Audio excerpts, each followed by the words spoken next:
2X8 control.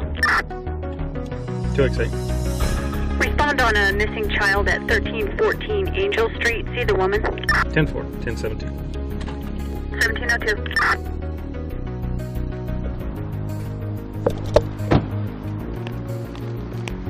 Hi, I'm the one who called. Okay, you have a child missing. My son is missing. Okay. He's autistic.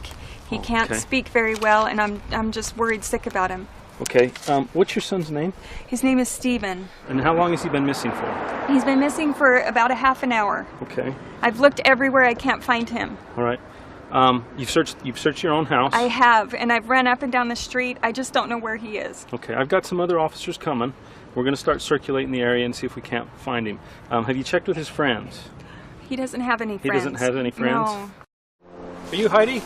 Yes. Officer from Austin Police Department. Did you call us? Hi, yes, I did. There's a young man back here that wandered back here. I don't know who he is, and I asked him his name, and he won't answer me, so I'm worried about him. Okay, we have actually someone that's missing, and so we're looking for him. I'll go down and see what I can do. Thank you for calling. Steven! Steven! Hey, no! Steve, can you come back away from the water? Take a seat right there, okay? Right there on the step. There you go. We just want to make sure you're safe, Steve. Your mom's worried about you. She called us. I'm a police officer, and I'm just here to make sure that you're okay. Thank you so much. I really can't thank you enough. Oh, that's no problem. That's what we're here for, is to help. Maybe I could just offer a few suggestions for in case this happens in the future. One is that with his special needs, he could probably get a bracelet or some sort of a necklace or something. Okay. A medical ID that would explain what his needs are. If he could carry some identification also, in case, you know, he's found out and about.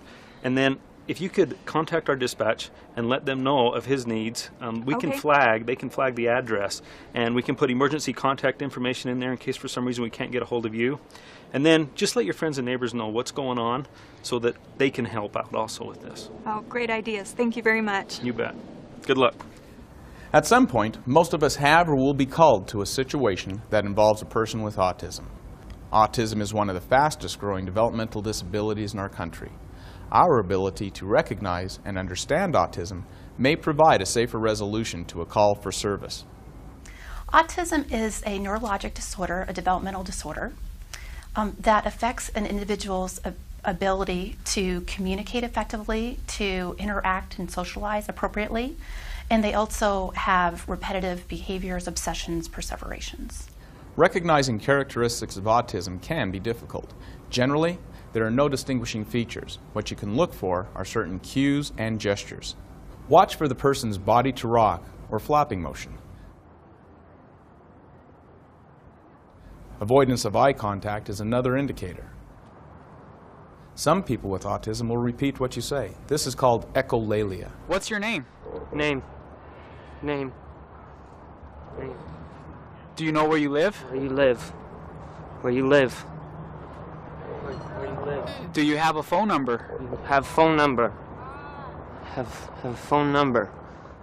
Many people with autism may have limited or no verbal skills. Hi, young man. How are you? Are you okay? Are you lost? Hey, do you have a bracelet in here? Do not interpret the person's failure to respond to orders or questions as a lack of cooperation or a reason for increased force. When you arrive at a call for service and suspect the person may have autism, be patient and give them space.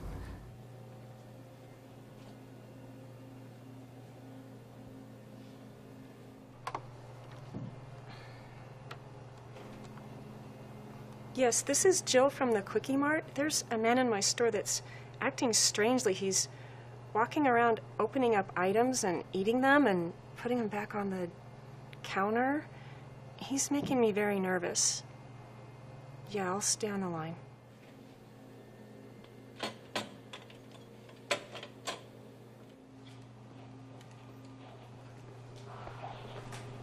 Hi, officer. That man over there, he keeps opening up packages and eating food and then putting it back on the counter. He hasn't paid for anything. Okay, we'll talk to him.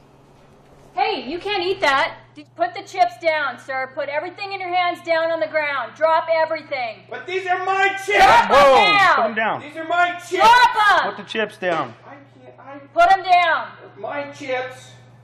They're my chips. Hey, Nick. My chips. I think you might be autistic. If a person exhibits cues or gestures of autism, it is possible that they may be unable to comply with your commands until communication is established. If safe to do so, slow things down. Be prepared to utilize needed force, but attempt to communicate further before escalating. Okay, Freddie, do you live around here? Yes, I live over down that way, down that street. Do you know what the address is? It's 3. I don't know. Be patient and give them space. Maintain a calm demeanor and voice. Reassure the person that you are there to help and keep them safe. Use simple sentences. Ask questions, one at a time. Give plenty of time for the person to process the information or question and respond. Avoid any quick movements and loud noises. In fact, minimizing any form of sensory overload will be in everyone's best interest. Please keep in mind that they may not recognize the uniform and your authority.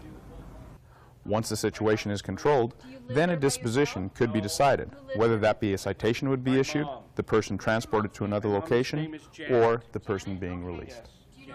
However, remember that as in all situations, officer safety is paramount. Lost at jail 12. Go ahead. We have an individual, possible domestic violence situation on River Road, 2400 North. Will be 1060 477 November Kilo Lima. Copy. What's going on? Look, my kid is autistic, and Okay. sometimes he has these little meltdowns, and I can't control him. He just starts hitting things. He pulls on my hair. He grabs me by the shirt, and he Okay. shakes me like this. All right. And I don't know what to do with him. Okay. And then you Well, pull we're me here to over, and he's just more upset than anything.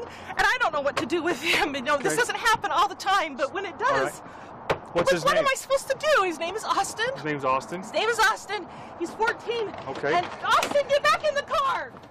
Most people with autism have no fear of danger and can become upset and aggressive. In the event that you do need to go hands-on, be aware that the upper trunk muscles of a person with autism may be underdeveloped. Austin, we're here to help you. Come on. Once the person's actions are controlled, position them so their breathing is least restricted. So he's safe. It's okay, Austin. Can you get up on... If there are bystanders, ask if anyone knows the person or the person's family. Look for a medical alert bracelet, necklace, or ID tag. Be sure to note autism in your initial report.